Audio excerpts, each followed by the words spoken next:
तो आज हम लोग सीखेंगे इंग्लिश के बारे में और ये आज का दूसरा दिन है। ये 4 बजे वाली क्लास है, ठीक। तो कल मैंने आप लोगों को क्या बताया था, सेंटेंस जो है मेनली 4 तरीके से होते हैं, अफर्मेटिव, नेगेटिव, इंट्रोगेटिव और WH वर्ड टाइप के, ठीक। तो अफर्मेटिव सेंटेंस का जो फॉर्मूला होता है वो क्या होता है, सबसे पहले सब्जेक्ट लिखते हैं, फिर हेल्पिंग वर्ब लिखते हैं, फिर वर्ब लिखते हैं, फिर ऑब्जेक्ट लिखते हैं। अब ये हेल्पिंग वर्ब ही डिसाइड करता है कि ये वाली वर्ब किस तरह से आएगी।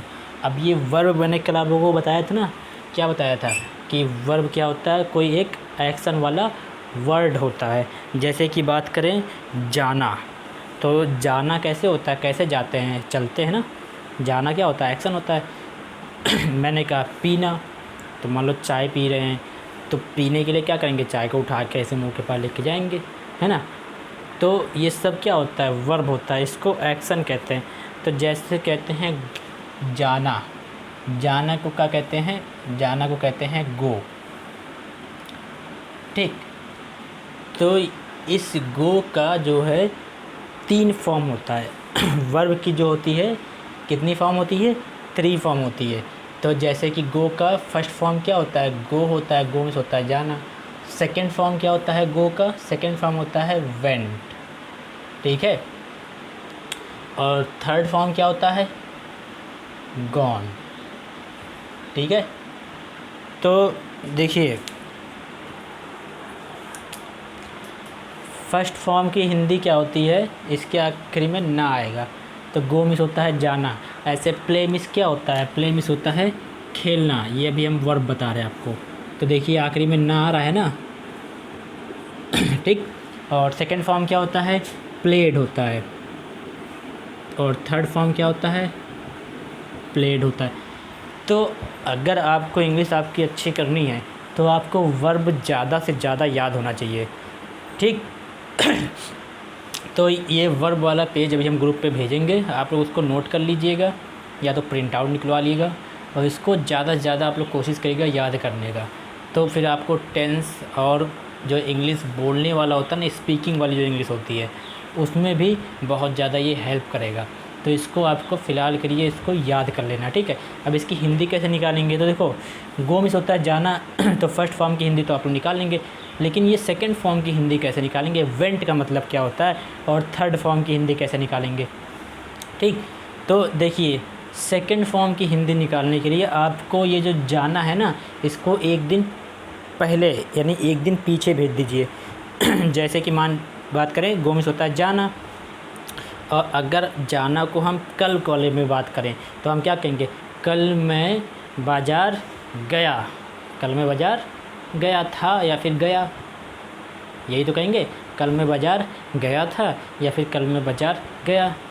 तो क्या होगा, इसको कल में भेज देंगे तो इसकी हिंदी अब क्या हो जाएगी, वेंट की क्या हो जाएगी, गया था या फिर गया, जो भी मन करे वो लगा दीजिए। इसकी सेकंड फॉर्म की थर्ड फॉर्म की हिंदी सेम ही होती है, ठीक है। ऐसे प्ले मिस होता है खेलना, तो इसको अगर कल में भेज देंगे तो क्या हो जाएगा, खेलना का क्या हो जाएगा, खेला हो जाएगा, ठीक। और यहाँ पे क्या हो जाएगा, खेला था हो जाएगा, थर्ड फॉर्म, ठीक। तो अब आपको एक चीज़ तो समझ में आ ही गया है कि अगर कोई चीज़ आपको बीते हुए में बोलना है, यानी कि पास्ट में बोलना है, जैसे कि सीता ने तुमसे बात किया, बात करने कहते हैं टॉक, तो सेकंड फॉर्म लगाएंगे। मैंने क्रिकेट खेला, मैंने क्रिकेट खेला, कल मैंने क्रिकेट खेला, तो क्या होगा, कल को कहते हैं क्या, yesterday, yesterday I played cricket. यानी कि अगर बीते वाला बात होगा, यानी पास्ट टेंस की बात करेंगे, तो उसमें क्या लेके आएंगे, बस सेकंड फॉर्म लेके आएंगे, ठीक है। अभी हम लोग टेंस नहीं पढ़ेंगे, अभी हम लोग बेसिक पढ़ रहे थे, तो अभी हम लोग 1 या 2 दिन बेसिक ही पढ़ेंगे, ठीक है। तो देखिए अफर्मेटिव सेंटेंस मैंने क्या बताया था कल आप लोग को, कि इन सारे सेंटेंस में क्या होता है, चीज़ें एग्री होती हैं, या फिर जो बोलता है सेंटेंस में जो सब्जेक्ट होता है, ठीक है, वो क्या करता है, उसका वो सहमत होता है अपनी बात से। जैसे कि मान लो एक सेंटेंस मैंने लिखा, वे किताब खरीदेंगे, वे किताब खरीदेंगे, ठीक। इसकी इंग्लिश बना देते हैं। इसकी इंग्लिश क्या होगी? दे को कहते हैं इंग्लिश में वे, क्योंकि अब वे इंसान ही होगा ना, जानवर कुत्ता बिल्ली तो किताब खरीदेंगे नहीं, है ना। और कल आप लोगों ने सब्जेक्ट याद भी किया था, अभी हम सब्जेक्ट बता रहे हैं होता क्या है।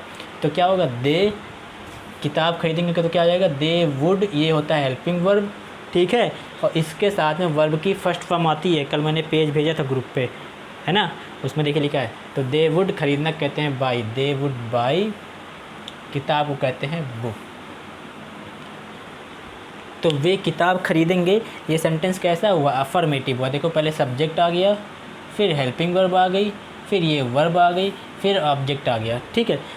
तो वे किताब खरीदेंगे, दे वुड बाई बुक। अब इसमें जो सब्जेक्ट है वे, तो उनका मन है ना, तभी तो वो किताब खरीद रहे हैं। अगर मन नहीं होता तो किताब नहीं खरीदते, है ना। तो ये अपनी बात पे क्या है? सहमत है। मैंने कहा सीता रोज़ 4 किताब पढ़ती है, सीता रोज़ 4 किताब पढ़ती है, तो सीता का मन है तभी तो सीता किताब पढ़ती है ना 4, तो इसीलिए वो अफर्मेटिव सेंटेंस हुआ। निगेटिव सेंटेंस क्या होता है? जिसमें नहीं आ जाता है, यानी पे बात जो होता है वो एग्री नहीं करता है, जो सब्जेक्ट होता है वो अपनी बात पे एग्री नहीं करता है। जैसे कहा वे रवि को नहीं मारेंगे, वे रवि को नहीं मारेंगे, इसका मतलब उन लोग का मन अब नहीं है। उन लोग क्या कर रहे हैं? उन लोग का रवि को मारने के लिए जो उनका क्या कहते हैं, एक तरीके से जो उनकी सोच थी या फिर वो जो एग्री थे वो अब एग्री नहीं है, यानी कि वो रवि को मारने का उनका प्लान कैंसिल कर दिया, तो इसलिए वो नेगेटिव सेंटेंस होता है। इंट्रोगेटिव सेंटेंस क्या होता है? जो क्या से स्टार्ट होता है। क्या वे किताब खरीदेंगे? तो इसमें हेल्पिंग वर्ब सबसे पहले आ जाएगी, ठीक है। क्या वे किताब खरीदेंगे, इसमें हेल्पिंग वर्ब सबसे पहले आएगी। तो हेल्पिंग वर्ब सबसे पहले देखो इसमें क्या है? वुड है ना। तो इसका इंग्लिश क्या आएगा? वुड पहले लिख देंगे हम लोग, है ना। फिर क्या है? सब्जेक्ट है, सब्जेक्ट है दे, तो यहाँ हमने दे लिख दिया, THEY, वुड दे। फिर है वर्ब, तो वुड के साथ में वर्ब की फर्स्ट फॉर्म आती है, खरीदना को कहते हैं बाई, तो वुड दे बाई। और फिर क्या बच रहा है? ऑब्जेक्ट, तो यहाँ पे लिख दिया हमने बुक, और लास्ट में क्वेश्चन मार्क। तो जब हेल्पिंग वर्ब पहले आ जाता है तो इसकी हिंदी क्या होती है? क्या से स्टार्ट होगा, तो इसकी हिंदी क्या होगा? क्या वे किताब खरीदेंगे, है ना। क्या होगा? क्या वे किताब खरीदेंगे, ठीक।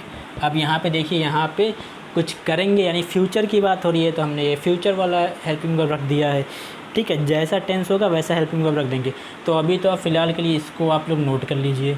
इसके बाद जल्दी से आज हम लोग पढ़ेंगे सिंपल प्रेजेंट टेंस और सिंपल पास्ट टेंस का चारों पार्ट पढ़ेंगे, ठीक है। अफर्मेटिव, निगेटिव और इंट्रोगेटिव और WH वर्ड, इसको आप जल्दी से नोट कर लीजिए, फॉर्मूला जो है, ठीक।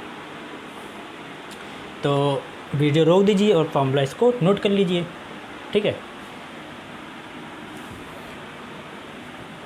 अब आप लोगों ने ये नोट कर लिया है, तो अब जल्दी से बात करते हैं सब्जेक्ट होता क्या है। तो देखिए सेंटेंस में आपको क्वेश्चन करना है सीधा सा, कौन, क्या करना है? कौन। उसके बाद जो आंसर मिलता है ना वही सब्जेक्ट होता है, सीधा सा फॉर्मूला है। सेंटेंस है वे किताब खरीदेंगे, कौन किताब खरीदेगा? मैंने क्वेश्चन किया कौन किताब खरीदेगा, तो आंसर क्या मिला? वे किताब खरीदेंगे। तो सब्जेक्ट क्या हो गया जी? सब्जेक्ट हो गया वे, है ना। फिर मैंने लिखा सीता घर के सामने थी, सीता घर के सामने थी। अब ये बताइए कौन सा सेंटेंस है? अफर्मेटिव है, निगेटिव है कि इंट्रोगेटिव है? तो सीता घर के सामने थी, सीता का मन है इसीलिए घर के सामने थी, तो ये अफर्मेटिव सेंटेंस हो गया, है ना। कैसा सेंटेंस हो गया? अफर्मेटिव सेंटेंस हो गया। अब क्या करना है इसमें? सब्जेक्ट पता करना है, तो बताओ सब्जेक्ट इसमें कौन है। तो इसमें क्वेश्चन कर लो, कौन घर के सामने था भैया? अच्छा, सीता घर के सामने थी। आंसर क्या मिल रहा है? सीता मिल रहा है। तो इसमें सब्जेक्ट क्या हो गया? सीता सब्जेक्ट हो गया, ठीक। फिर दूसरा सेंटेंस लिखा कि वह रवि के साथ है, वो रवि के साथ है, ठीक। अब इसमें हमको क्वेश्चन करना है कौन रवि के साथ है, तो इसमें आंसर क्या मिल गया? वो रवि के साथ है, ठीक। अच्छा ये बताइए, ये जो वो है ये लड़का है कि लड़की है? बताइए। जैसे मैंने कहा वो रवि के साथ में है, तो वो कौन है? लड़का है कि लड़की है? तो दो में से कोई एक हो सकता है, या तो लड़का हो सकता है या तो लड़की हो सकती है। इसीलिए कल मैंने वो के लिए दो चीज़ लिखवाया था। क्या लिखवाया था? एक तो लिखवाया था ही, यानी ये इसका मतलब होता है वह, और ये लगाते हैं लड़का के लिए। एक होता है सी, इसको कहते हैं वह, और ये लगाते हैं लड़की के लिए। तो अगर आपने बोल करके कहा, कैसे कहा, वो रवि के साथ में है, तो देख करके हम जान जाएंगे कि हाँ अच्छा ये लड़का है। या फिर आपने कहा वो रवि के साथ में है और मैंने देखा अरे तो फ्रॉक पहने हुए तो लड़की है, हम देख करके जान जाएंगे। लेकिन अगर लिख करके बताना पड़े या फिर फ़ोन पे किसी को बताना हो कि वो रवि के साथ में है, तो कैसे बताओगे, है ना। तो उसके लिए क्या है, ही और सी आपको बोलना पड़ेगा, है ना। ही इज़ विथ रवि, तो इसका मतलब ये जो है यहाँ पे क्या है, लड़का है। और अगर बोलेंगे सी इज़ विथ रवि तो क्या कहेंगे, इसका मतलब ये लड़की है। ठीक है, तो सब्जेक्ट समझ में आ गया ना। सब्जेक्ट क्या होता है, सेंटेंस में कौन से क्वेश्चन करना है, जो आंसर मिल जाएगा वो सब्जेक्ट हो जाएगा। सब्जेक्ट दो तरीके के होते हैं, तो सब्जेक्ट को दो तरीके से पहले हम बता दें। मैंने फॉर्मूला में लिखा था ना कि अफर्मेटिव का फॉर्मूला क्या होता है, सब्जेक्ट के बाद में हेल्पिंग वर्ब, फिर वर्ब और फिर ऑब्जेक्ट। ये मैंने फॉर्मूला लिखा था ना। तो मैंने subject, helping verb, verb, object. Helping verb और वर्ब मैंने कल आपको बताया था। सब्जेक्ट मैंने अभी बता दिया। सब्जेक्ट दो तरीके से होते हैं, सिंगुलर सब्जेक्ट और प्लूरल सब्जेक्ट, उसको भी अभी आगे एक्सप्लेन कर रहे हैं। ऑब्जेक्ट देख लेते हैं क्या होता है। ठीक है, तो फिर वही सेंटेंस में आपको क्या से क्वेश्चन करना है। ठीक है, क्या करना है, क्या से क्वेश्चन करना है। या फिर ऐसा समझिए कि सब्जेक्ट और वर्ब को छोड़ करके जितना बचता है सब ऑब्जेक्ट होता है। तो जैसे कि ये सब्जेक्ट हो गया वह, इसमें वर्ब हेल्पिंग वर्ब है को कहते हैं इज़, तो ही इज़ हो गया क्या, ही हो गया। अब मान लो यहाँ पे ये लड़का था, वह रवि के साथ है, तो मान लो ये लड़का है, तो क्या लिखेंगे, ही, और फिर इसमें हेल्पिंग वर्ब लिखेंगे इज़ मतलब होता है, और फिर के साथ को कहते हैं विथ मतलब होता है के साथ। फिर बच रहा है क्या, रवि। तो मैंने क्या कहा है, सब्जेक्ट और हेल्पिंग वर्ब को छोड़ दो तो बाकी जो बचेगा वो ऑब्जेक्ट हो जाएगा। अगर यहाँ पे वर्ब होता तो वर्ब को भी ले लेते हैं, ठीक है, यानी वर्ब को भी छोड़ देते हैं। तो ऑब्जेक्ट क्या हो गया, विथ रवि, रवि के साथ है, रवि के साथ ये हो गया ऑब्जेक्ट। घर के सामने ये क्या हो गया, ऑब्जेक्ट हो गया। यानी सब्जेक्ट, इसके बाद हेल्पिंग वर्ब, इसके बाद वर्ब, इसको छोड़ करके बाकी जो बचता है वो वर्ड क्या होता है, ऑब्जेक्ट होता है। ठीक है, अब सब्जेक्ट मैंने क्या बताया, सब्जेक्ट होता है दो तरीके का। पहला सब्जेक्ट होता है सिंगुलर और दूसरा होता है प्लूरल। और आप लोगों ने पढ़ रखा है सिंगुलर को हिंदी में क्या कहते हैं, तो सिंगुलर को हिंदी में कहते हैं एक वचन, है ना। प्लूरल को कहते हैं बहुवचन। आप लोगों को यही बताया गया है कि जैसे ये मार्कर है तो ये सिंगुलर है ना, एक वचन, और ये दो हो गया यानी एक से ज़्यादा हो जाता है तो ये मार्कर्स हो गया, एस लगा देते हैं, तो ये वो क्या हो जाएगा, दो मार्कर, यानी कि ये बहुवचन हो गया। तो आप लोगों को अभी तक यही पढ़ाया गया है या फिर आप लोगों को यही बताया है कि एक से ज़्यादा होता है तो वो प्लूरल होता है। लेकिन इंग्लिश में आपको ये चीज़ नहीं ध्यान रखना है। आपको क्या समझना है कि अगर किसी चीज़ की पावर ज़्यादा है तो वो प्लूरल होगा, और अगर किसी चीज़ की पावर कम है तो वो सिंगुलर होगा। ठीक है, अभी हम समझा रहे हैं कि सिंगुलर पावर कैसे कम होता है और प्लूरल पावर कैसे ज़्यादा होता है। तो पहले सिंगुलर सब्जेक्ट देख लेते हैं। सब्जेक्ट मैंने कहा है दो तरीके से होता है। पहला होता है सिंगुलर सब्जेक्ट, ठीक। तो सिंगुलर सब्जेक्ट में आप लोग को ध्यान रखना है क्या क्या आता है। तो सिंगुलर सब्जेक्ट में पहले चार चीज़ आप लोग याद कर लीजिएगा। ही, सी, इट, ऐसे याद करिएगा। ही, सी, HE ही, SHEC, फिर IT इट, ठीक है।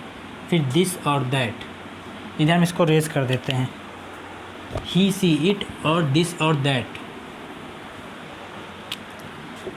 दिस, THIS और दैट, ठीक। आपको ये पांच आपको याद कर लेना है, ही, सी, इट, दिस और दैट। ये बहुत ज़रूरी है। सब्जेक्ट आपको अगर अच्छे से याद हो गया और हेल्पिंग वर्ब अच्छे से वह याद होगी, याद नहीं करना है, समझना है। सॉरी मैंने गलत बोल दिया, याद नहीं करना है ना, याद करोगे तो भूल जाओगे। अगर आपने सब्जेक्ट अच्छे से समझ लिया और हेल्पिंग वर्ब अच्छे से समझ ली तो इंग्लिश एकदम आसान हो जाएगी। समझ में आ रहा है कैसे? जैसे कि मान लो कि आपको मम्मी से बोलना है, आपको भूख बहुत तेज़ लगी है, तो आप मम्मी से क्या कहोगे? मम्मी वो खाना निकाल के दे दीजिए, ऐसे तो बोलोगे, है ना। और मम्मी समझ जाती हैं कि हाँ तुमको भूख लगी, तो खाना निकाल के दे देती हैं। लेकिन सोचो कभी कभी ऐसे भी तो होता है, मम्मी से ऐसे कहते हो, मम्मी ऐसे बोलते भी नहीं, मम्मी बोलते भी नहीं, कहते भूख बहुत तेज़ लगी है, तो भी मम्मी समझ जाती हैं कि हाँ भूख तेज़ लगी है तो तुमको खाना उठा के दे दें, खाना खाना है। और कभी कभी तो वैसे करते हो, बहुत समझ जाती है मम्मी कि भूख लगी है तो खाना उठा के दे देती हैं। वहाँ पे तुमने हिंदी में सब्जेक्ट भी नहीं बोला, है ना, उसके बाद में वर्ब बोला, उसके बाद में वर्ब भी नहीं बोला, इशारा ही कर दिया और मम्मी समझ गई। क्यों समझ गई? क्योंकि हिंदी मम्मी को भी अच्छे से आती है, हिंदी तुमको भी अच्छे से आती है। लेकिन इंग्लिश में क्या होता है, इंग्लिश हम लोग को थोड़ा सा अच्छे से नहीं आती है, तो उसके लिए क्या करना पड़ेगा, पहले समझना पड़ेगा चीज़ों को। अब जब भी आपको सब्जेक्ट अच्छे समझ में आ जाएगा, सब्जेक्ट बोलना ज़रूरी है ना। सोचो अगर तुमने ऐसे बोल दिया भूख बहुत तेज़ लगी है, तो किससे बोला? सब्जेक्ट तो मम्मी थी ना, मम्मी थी, मम्मी को बोले नहीं भूख बहुत तेज़ लगी है, तो क्या दीवार से बोल रहे हो भूख बहुत तेज़ लगी है? तो समझ में नहीं आएगा जिससे तुम बोलोगे। तो ऐसे ही सब्जेक्ट को जानना बहुत ज़रूरी है। इसके बाद में होता है हेल्पिंग वर्ब, उसको भी आपको समझना बहुत ज़्यादा ज़रूरी है, ठीक है। और अगर एक बार सब्जेक्ट और हेल्पिंग वर्ब आपने अच्छे से याद कर लिया, समझ लिया, तो मेरे तरफ से तो 100% गारंटी है कि आप इंग्लिश की कोई भी बुक आप उठाएंगे उसका मतलब समझ जाएंगे, उसका क्वेश्चन का आंसर लिखना भी समझ जाएंगे, ठीक है।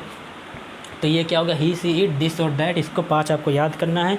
और उसके बाद में एनी नेम, एनी नेम, अब ये बहुत ज़रूरी है। एनी नेम मतलब होता है कोई भी नाम। तो कोई भी नाम जैसे क्या हो सकता है, जैसे यहाँ पे लिख दिया रवि, है ना।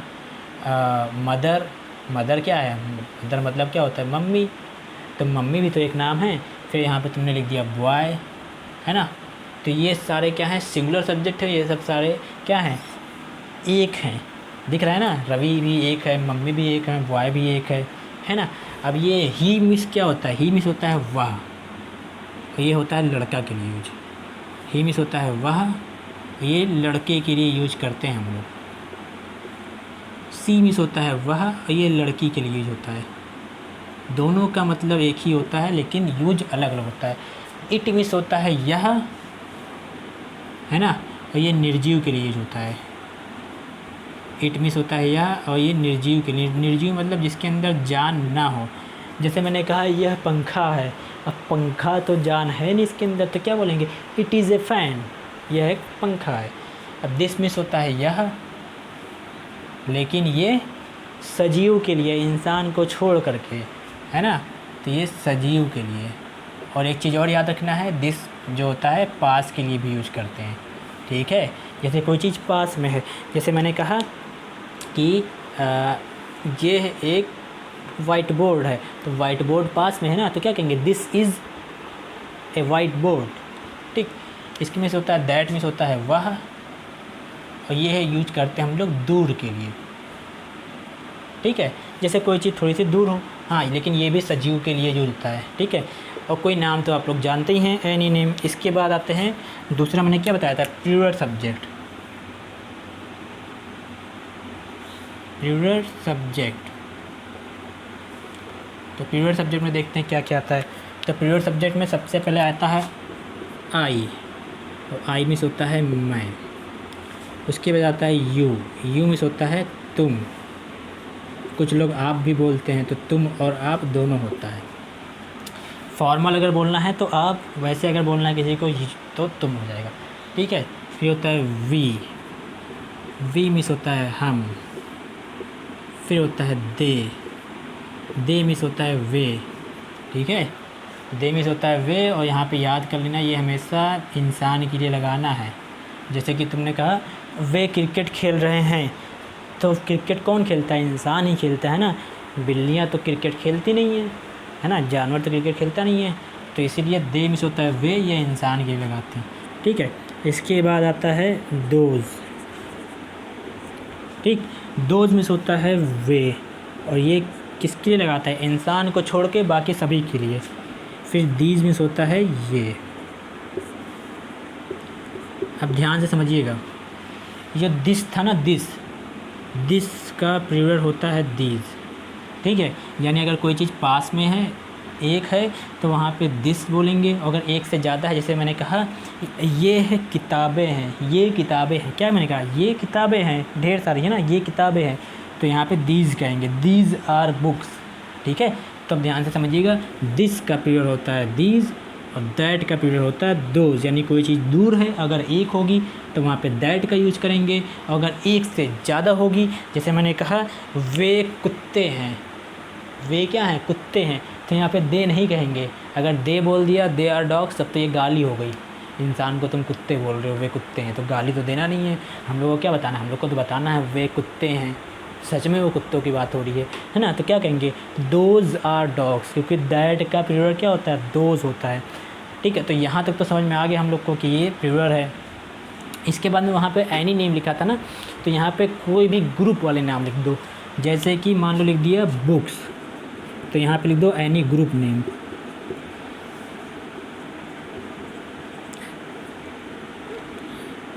एनी ग्रुप्स नेम, ठीक है।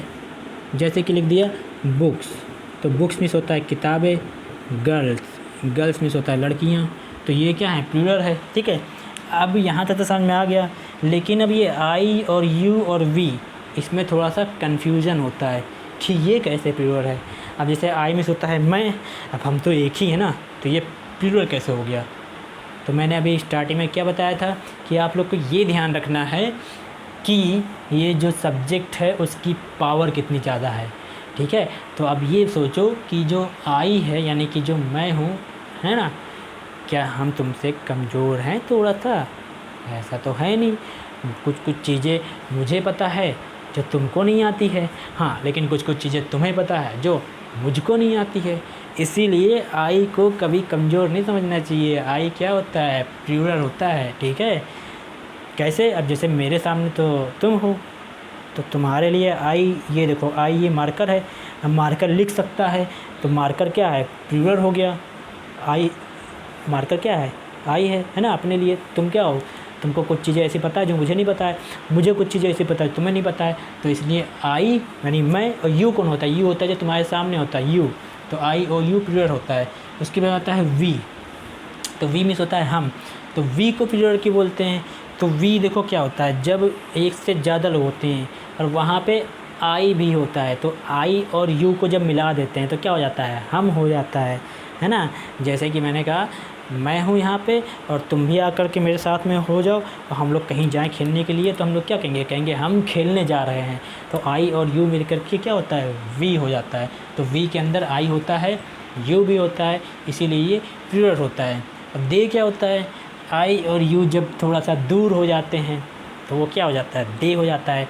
जैसे कि हो गया हम और तुम क्रिकेट खेल रहे हैं और रवि ने देखा दूर से, तो क्या कहेगा, वे क्रिकेट खेल रहे हैं, समझ में आया। तो जब एक से ज़्यादा लोग दूर हो जाते हैं तो वहाँ पे दे का यूज करते हैं, दे मीन्स होता है वे, ठीक। तो अब सबसे इम्पॉर्टेंट चीज़ आज हम लोग सीखेंगे सिंपल प्रेजेंट टेंस का अफर्मेटिव, निगेटिव और इंट्रोगेटिव, और कल सीखेंगे WH वर्ड। अगर समय रहा तो अभी WH वर्ड भी सीख लेंगे, ठीक है। तो ध्यान से देखिएगा कि सिंपल प्रेजेंट टेंस क्या होता है। तो आपको इसको समझने के लिए सबसे पहले आप क्या करिए, इसको आप लोग याद कर लीजिए, कल तो मैंने लिखवा ही दिया था, ठीक है। तो ध्यान से देखिए, फॉर्मूला क्या होता है अफर्मेटिव का, सब्जेक्ट के बाद में हेल्पिंग वर्ब, ठीक है। अफर्मेटिव का फॉर्मूला क्या होता है, सब्जेक्ट के बाद में हेल्पिंग वर्ब के बाद में वर्ब आता है, यही तो होता है ना, वर्ब आता है, फिर ऑब्जेक्ट आता है, वर्ब आता है, फिर ऑब्जेक्ट आता है। ये अफर्मेटिव का फॉर्मूला है। निगेटिव फॉर्मूला आपको समझने के लिए बस ये समझिएगा कि हेल्पिंग वर्ब के बाद में नॉट लगा देते हैं। इंट्रोगेटिव और आसान है, हेल्पिंग वर्ब सबसे पहले आ जाता है, फिर सब्जेक्ट आता है, फिर वर्ब आता है, फिर ऑब्जेक्ट आता है। WH वर्ड क्या होता है, इंट्रोगेटिव का फॉर्मूला रहेगा, उसी में WH वर्ड आगे लगा देंगे, ठीक है। तो अब देखिए सिंपल प्रेजेंट टेंस क्या होता है। सिंपल प्रेजेंट टेंस में वर्ब होता ही नहीं है। सरप्राइज हो गए, वर्ब होता ही नहीं है। तो जब वर्ब नहीं होगा तो एक्शन भी नहीं होगा। वर्ब मतलब क्या होता है? एक्शन। तो कोई बात नहीं, अब बात कर रहे हैं सिंपल प्रेजेंट टेंस की। तो प्रेजेंट मतलब क्या होता है? आज और अभी, है ना, आज जो हो रहा है। पास्ट होता है जो बीत गया, और फ्यूचर क्या होता है? एक दिन पहले बाद में होने वाला। अगर हम डे को अगर हम बांट दें, डे मीन्स क्या होता है? दिन। तो दिन को अगर हम लोग बांट दें 3 पार्ट में, ठीक, तो ये जो अभी चल रहा है इसको कहते हैं प्रेजेंट, और जो ये बीत गया टुमारो इसको कहते हैं पास्ट। ठीक है, टुमारो को क्या कहते हैं? पास्ट। Sorry, yesterday. यस्टरडे मतलब होता है ना बीता हुआ कल, और टुमारो मतलब होता है आने वाला कल, यानी इसको क्या कहते हैं? फ्यूचर कहते हैं। तो यही 3 टेंस होते हैं। लेकिन अब अगर इसमें एक्शन नहीं होगा तो वो क्या हो जाएगा? सिंपल टेंस हो जाएगा। जैसे कि बात करें प्रेजेंट, तो सिंपल प्रेजेंट टेंस में क्या होगा? वर्ब होगा ही नहीं, है ना। तो जब वर्ब नहीं होगा तो फिर क्या होगा? तो क्या हो जाएगा? केवल है आ जाएगा। ठीक है, और जैसा सब्जेक्ट होगा वैसा ही हो जाएगा। जैसे मैंने लिखा पहला सेंटेंस, तुम बाज़ार के अंदर हो। तुम बाज़ार के अंदर हो। दूसरा सेंटेंस लिखा, सीता स्कूल के बाहर है।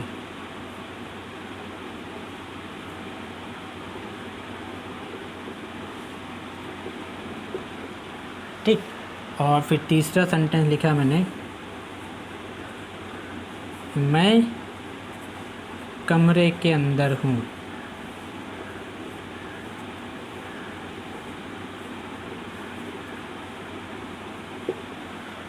ठीक, 3 सेंटेंस मैंने लिखा है। ठीक है, तो आपको बस इसमें क्या ध्यान रखना है कि सिंपल प्रेजेंट टेंस में वर्ब नहीं होता है। तो देखो इसमें वर्ब कहीं है? नहीं है। तो कोई बात नहीं, इसमें हेल्पिंग वर्ब जरूर आ जाएगा। तो जब वर्ब नहीं होगा तो वर्ब को हम लोग गायब कर देंगे फॉर्मूले से और केवल हेल्पिंग वर्ब रखेंगे। और ये आप लोग याद कर लीजिएगा कि सिंगुलर सब्जेक्ट के साथ में, तो सिंगुलर सब्जेक्ट क्या क्या आता है? ही, सी, इट, दिस, दैट, या फिर कोई नाम। सिंगुलर सब्जेक्ट के साथ में जो हेल्पिंग वर्ब होती है वो इज़ होती है। ठीक है, simple present tense, simple present tense की बात कर रहे हैं। सिंपल प्रेजेंट टेंस में जो हेल्पिंग वर्ब होती है वो क्या होती है? सिंगुलर सब्जेक्ट के साथ में इज़ लगता है। ठीक है, और प्लूरल सब्जेक्ट के साथ में क्या लगता है? आर लगता है, यानी ARE।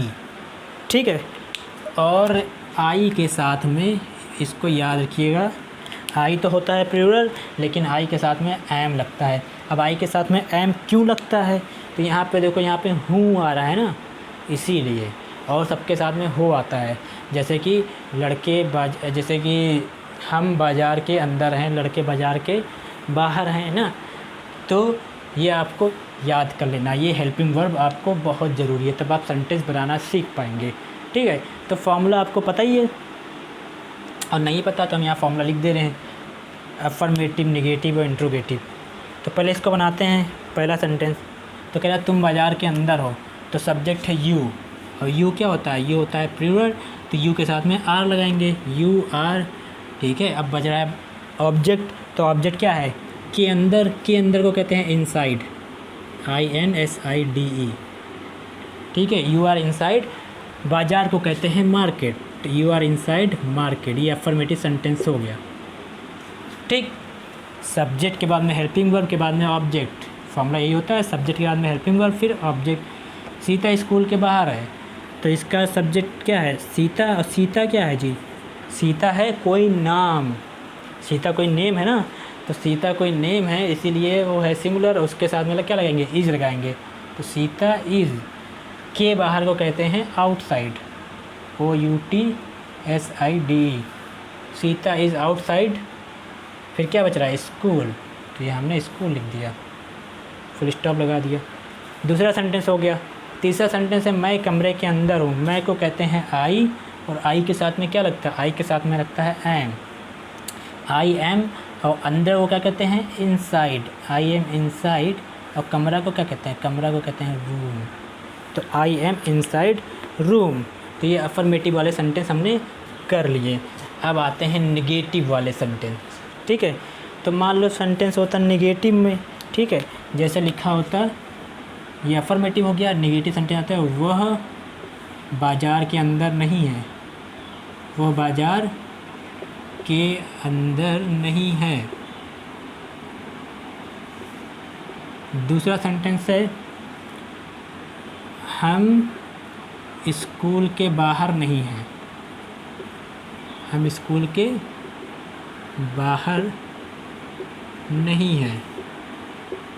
और तीसरा सेंटेंस है वे कमरे के अंदर नहीं हैं।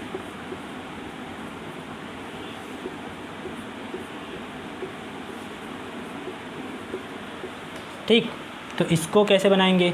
तो मैंने अफर्मेटिव का फॉर्मूला आपको बताया था, सब्जेक्ट के बाद में हेल्पिंग वर्ब, के बाद में वर्ब आता है लेकिन वर्ब इसमें है नहीं, तो सीधे ऑब्जेक्ट लिख देंगे।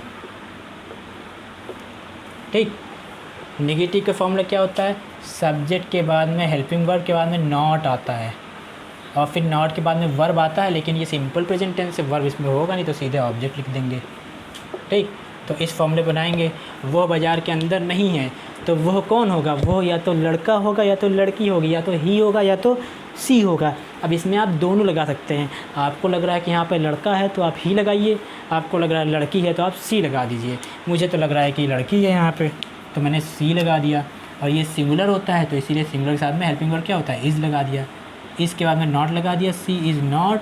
फिर बच रहा है ऑब्जेक्ट, तो के अंदर को क्या कहते हैं? इनसाइड। अभी मैंने बताया था INSID। C is not inside. Market को क्या कहते हैं? बाज़ार, है ना, तो यहाँ मार्केट लिख दिया। ऐसे हम स्कूल के बाहर नहीं हैं, तो इसकी इंग्लिश क्या होगा? हमको क्या कहते हैं? हमको कहते हैं वी होता है प्लूरल, तो इसीलिए यहाँ पे हमने आर लगाया। हेल्पिंग वर्ब, फिर लिख दिया not, subject, helping verb, not, फिर ऑब्जेक्ट। के बाहर को कहते हैं आउटसाइड, SIDE। स्कूल को कहते हैं स्कूल, SCHHOL। फिर वे कमरे के अंदर नहीं है। वे कौन है? इंसान है, तो इसीलिए यहाँ पे हम लोग दे लगाएंगे। और इसके बाद में क्या लिखेंगे? दे होता है प्लूरल, तो यहाँ पे आर लगाया। They are not, they are not. ठीक है, तो वे कमरे के अंदर नहीं है तो क्या होगा? They are not.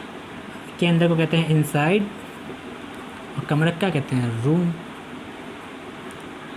ठीक, तो अफर्मेटिव सेंटेंस हो गया, नेगेटिव सेंटेंस हो गया। अब आते हैं इंट्रोगेटिव सेंटेंस। तो इंट्रोगेटिव सेंटेंस का फॉर्मूला क्या होता है? सबसे पहले हेल्पिंग वर्ब होता है, फिर सब्जेक्ट आता है, फिर वर्ब आता है। वर्ब इसमें होगा नहीं क्योंकि ये सिंपल प्रेजेंट है। ऑब्जेक्ट, लास्ट में क्वेश्चन मार्क। इसकी हिंदी क्या से स्टार्ट होती है? ठीक है, तो हेल्पिंग वर्ब सबको सबसे पहले रख देना। जैसे कि सेंटेंस है क्या हम स्कूल के बाहर हैं। सेंटेंस है क्या हम स्कूल के बाहर हैं, स्कूल के बाहर हैं, लास्ट में क्वेश्चन मार्क। ठीक है, तो अब इसमें ये देखना है सब्जेक्ट क्या है। सब्जेक्ट है हम, और हम होता है प्लूरल, प्लूरल के साथ में लगाते हैं हेल्पिंग वर्ब आर। तो आर को सबसे पहले लिखेंगे, लेकिन अब थोड़ा सा ये ध्यान रखना है कि पहला लेटर क्या करेंगे? कैपिटल लिखेंगे। तो ठीक है, इसको कैसे बनाएंगे? क्या हम स्कूल के बाहर हैं, आर लिखेंगे, ARE, आर पहले लिखेंगे। हेल्पिंग वर्ब हो गया, फिर सब्जेक्ट है हम, हमको कहते हैं वी, फिर ऑब्जेक्ट। तो के बाहर को क्या कहते हैं? आउटसाइड, और फिर यहाँ लिख देंगे स्कूल, आउटसाइड स्कूल, लास्ट में question mark. Are we outside school, क्या हम स्कूल के बाहर हैं। इसकी अगर इंट्रोगेटिव बनाना हो, मैं कमरे के अंदर हूँ, तो इसका इंट्रोगेटिव क्या होगा? क्या मैं कमरे के अंदर हूँ।